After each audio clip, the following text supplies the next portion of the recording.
The March wind cut through downtown Philadelphia like a knife, carrying the last bitter breath of winter across the intersection where Sarah Williams stood with her 18-month-old twins strapped to her chest in a worn baby carrier. In her cold, numbed hands, she held a basket of flowers, daisies, carnations, and roses she'd bought wholesale that morning with the last of her money, hoping to sell them to commuters heading home from work. Emma and Ethan, her blonde-haired twins, pressed against her for warmth, their small faces red from the cold, their eyes heavy with the exhaustion that came from spending hours outside in weather no toddler should be exposed to. Sarah had dressed them in every piece of warm clothing they owned, layering their small bodies until they could barely move. But it wasn't enough. It was never enough. "Flowers! Fresh flowers!"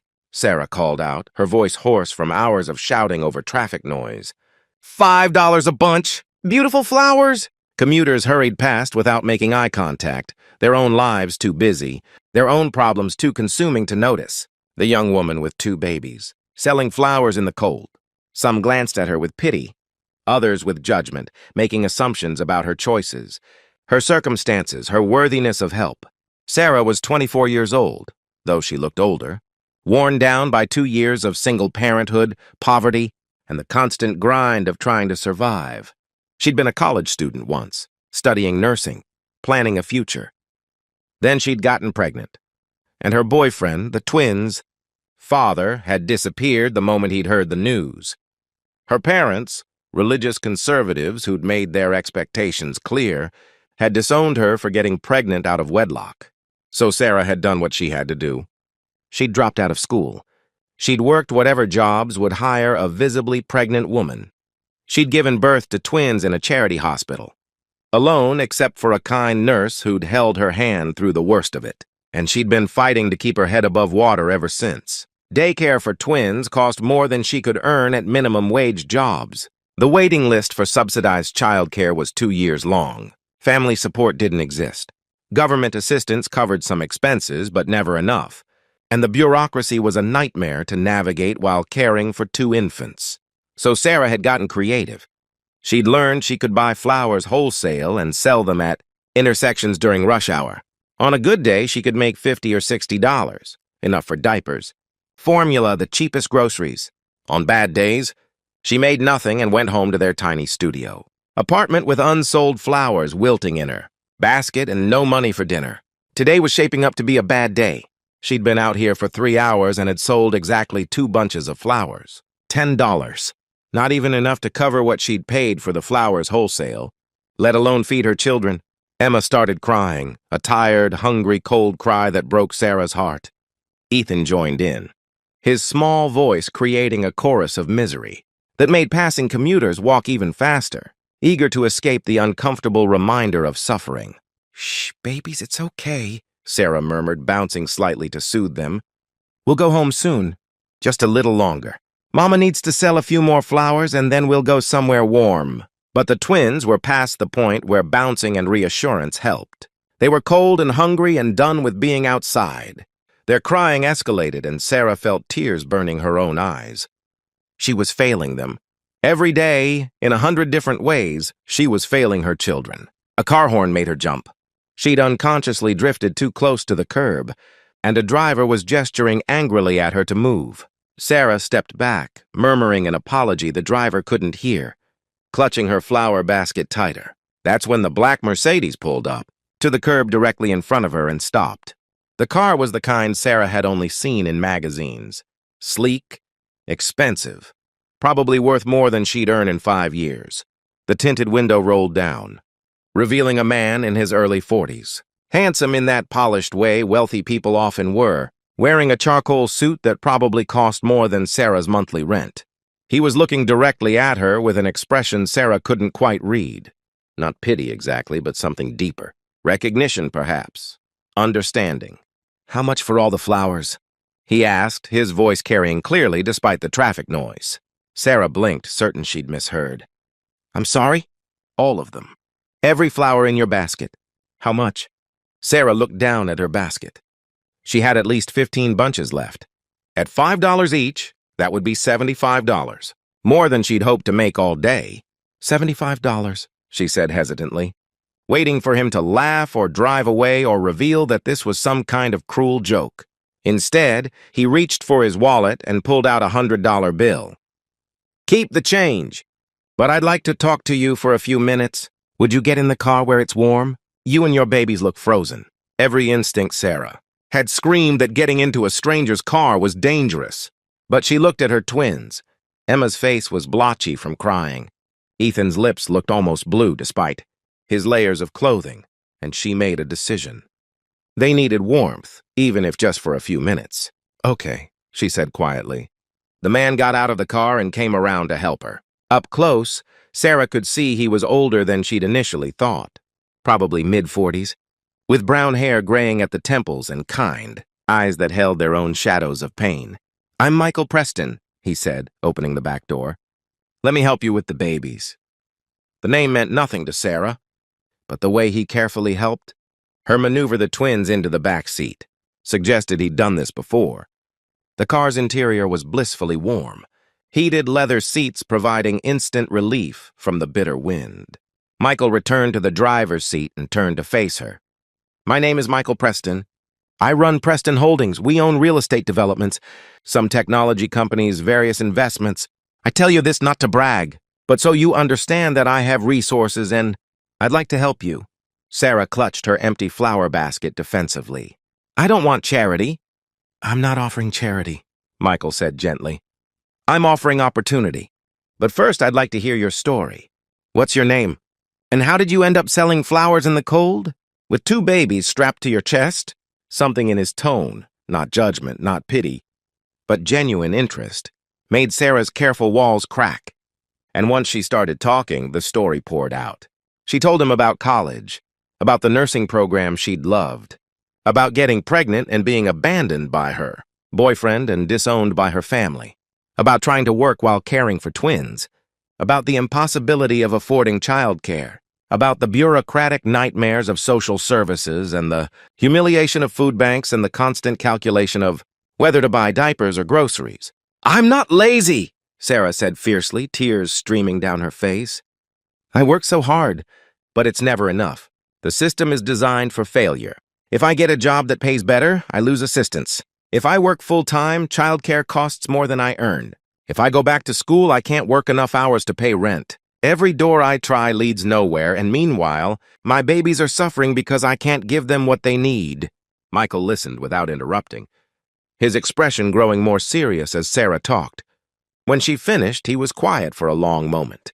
22 years ago, he finally said, I was standing on a street corner not far from here. Not with babies, but with a cardboard sign asking for help. I'd lost everything, my job, my apartment, my savings. I was 3 days from becoming completely homeless. Sarah stared at him, unable to reconcile this wealthy man in his expensive car with the image of homelessness. A woman stopped her car and offered me a job, Michael continued. Not charity, a job. She owned a cleaning company and needed someone to clean office buildings at night. It was minimum wage, hard work, and I was overqualified. I had an MBA, for God's sake. But I took it because I needed to survive. He paused. That woman was named Dorothy Chen. She didn't just give me a job. She mentored me.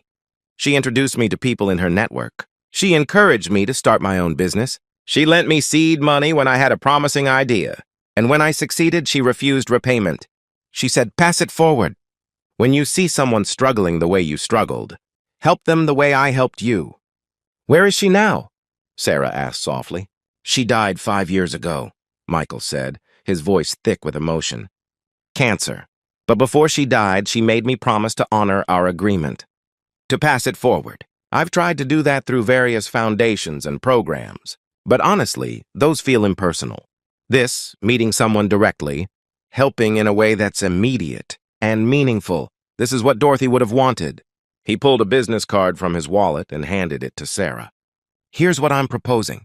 Preston Holdings has an on-site daycare center for employees' children. It's subsidized, high quality, and there are currently openings. I can get your twins enrolled immediately. Sarah's breath caught. I can't afford daycare. You're not listening, Michael said with a slight smile. I said subsidized. You'd pay on a sliding scale based on income. For someone in your situation, it would be essentially free until you're earning enough to contribute. But I'm not an employee, Sarah protested. Not yet, Michael agreed. But you were studying nursing, correct? We have a medical clinic on site that serves our employees. It's run by a nurse practitioner who's been telling me for months that she needs an assistant. The position requires someone to schedule appointments, handle basic first aid, keep records, stock supplies. It doesn't require a nursing degree, just someone smart, reliable, and interested in healthcare. Sarah felt hope rising, dangerous and intoxicating. Why would you do this for me? You don't know me. I know enough, Michael said. I know you're standing in the cold selling flowers instead of begging. I know you're dressed poorly, but your children are bundled in every warm thing you own. I know you're exhausted but still trying. That tells me you're exactly the kind of person Dorothy saw in me, someone who just needs an opportunity, not charity. What if I fail? Sarah whispered. What if I'm not good enough? Then we'll figure it out, Michael said simply. The point isn't perfection. The point is opportunity. The chance to work, to support your children, to eventually go back to school if that's what you want, to build a life instead of just surviving day to day. Emma and Ethan had fallen asleep in Sarah's arms, finally warm and peaceful. Sarah looked down at them, these two small people who depended entirely on her, who deserved so much more than she'd been able to give them. Yes, she said. Yes, I'll take the job. Thank you. Thank you so much. Don't thank me yet, Michael said with a smile. Wait until you've worked for us for a while and realized how demanding we can be. But Sarah, I believe you're going to do great things. All you needed was a chance. The next morning, Sarah showed up at Preston Holdings with her twins, terrified and hopeful in equal measure. The building was modern and gleaming, so different from the rundown places she'd lived and worked. The daycare center was bright and cheerful, staffed by professionals who welcomed Emma and Ethan with warmth and expertise. The job itself was exactly as Michael had described, challenging but not overwhelming, important but with room for learning. Rachel, the nurse practitioner, was patient with Sarah's questions and impressed by her medical knowledge retained from her nursing studies. You're overqualified for this position, Rachel observed after the first week. Have you thought about finishing your degree? I can't afford to go back to school, Sarah said automatically. Preston Holdings has a tuition assistance program, Rachel replied. Employees who've been with us for 6 months can apply. It covers up to full tuition for degree programs related to their work. You're in healthcare. Nursing definitely qualifies. Sarah felt tears threatening. Every door she'd thought was closed seemed to be opening, one after another, revealing possibilities she'd stopped letting herself imagine. Over the following months, Sarah rebuilt her life. She enrolled in night classes at a community college, working toward her nursing degree. Emma and Ethan thrived in daycare, hitting developmental milestones. Sarah had worried they'd miss because of their difficult start. She moved out of the studio apartment into a small 2-bedroom in a safe neighborhood. She started saving money, actually saving, building an emergency fund instead of living crisis to crisis. Michael checked in periodically. Not as a boss. He wasn't directly her supervisor, but as a mentor. He'd ask about her classes, her children, her plans. He'd offer advice when she struggled and encouragement when she succeeded. You're doing this, he'd tell her. Not me. I just opened the door. You're the one who walked through it and did the work. But Sarah knew better. Yes, she was working hard. Yes, she was making good choices. But none of it would have been possible without that moment when Michael stopped his car, bought her flowers, and offered her a chance. 2 years after that cold March day, Sarah graduated with her nursing degree. She'd been offered a full-time position in the Preston Holdings medical clinic with benefits, good pay, and a schedule that allowed her to be present for Emma and Ethan. Her twins were 3 now, happy and healthy and thriving. At her graduation ceremony, Michael was there in the audience beside Rachel and several other colleagues from Preston Holdings. After the ceremony, he pulled Sarah aside. Dorothy would be proud, he said simply. And so am I. You've worked incredibly hard to get here. I couldn't have done it without you, Sarah said. Michael, you saved us. My children would have had such a different, harder life if you hadn't stopped that day. Or you would have found another way, Michael replied. Because that's who you are, someone who survives, who persists, who fights for her children. I just made the fighting a little less impossible." He paused. "I need to tell you something. That day I stopped my car. I'd just come from a doctor's appointment. I'd been diagnosed with early-stage cancer, treatable but serious, and I was driving around trying to process it, thinking about mortality and legacy and what really mattered."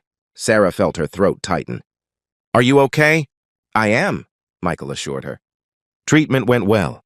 I'm cancer-free now, but that diagnosis changed my perspective. Made me think about Dorothy and her promise to pass it forward.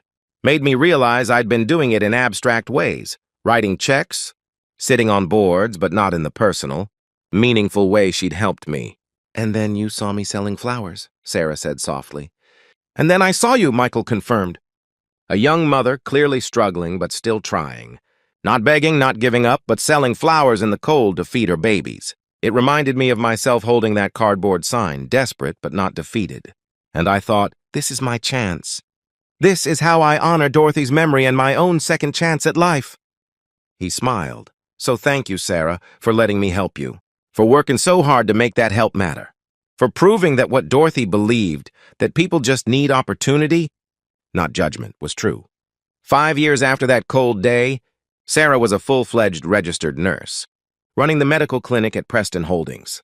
Emma and Ethan were in kindergarten, reading above grade level, showing no signs of the trauma that might have marked children who'd spent their earliest months in poverty. But Sarah never forgot.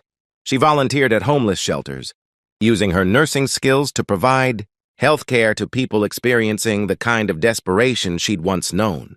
She spoke at community colleges, sharing her story with other single mothers trying to balance school and parenting. She contributed to scholarship funds and childcare initiatives. And when she saw people struggling, truly saw them, the way Michael had seen her, she helped. Not with grand gestures usually, but with the kind of practical assistance that actually changed lives. Connections to resources, information about programs, sometimes just the acknowledgement that they were trying, that their efforts mattered, that they deserved support rather than judgment.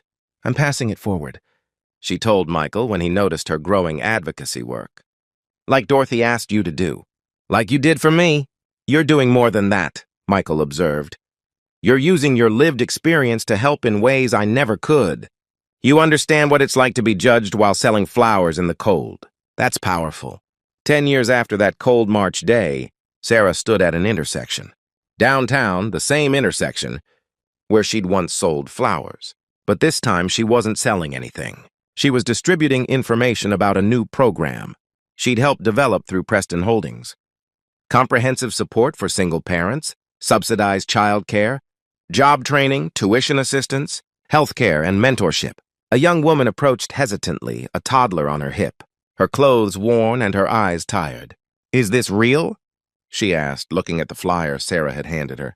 "Or is it one of those things where they promise help, but there are so many requirements you can never actually qualify?" "It's real," Sarah promised.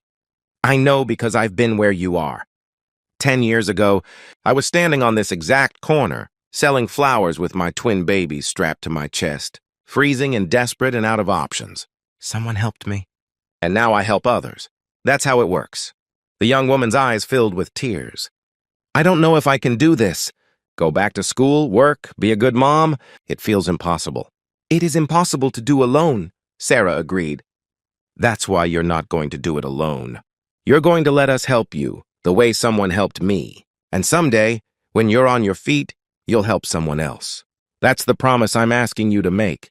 Not to pay me back, but to pay it forward." "I promise," the woman whispered.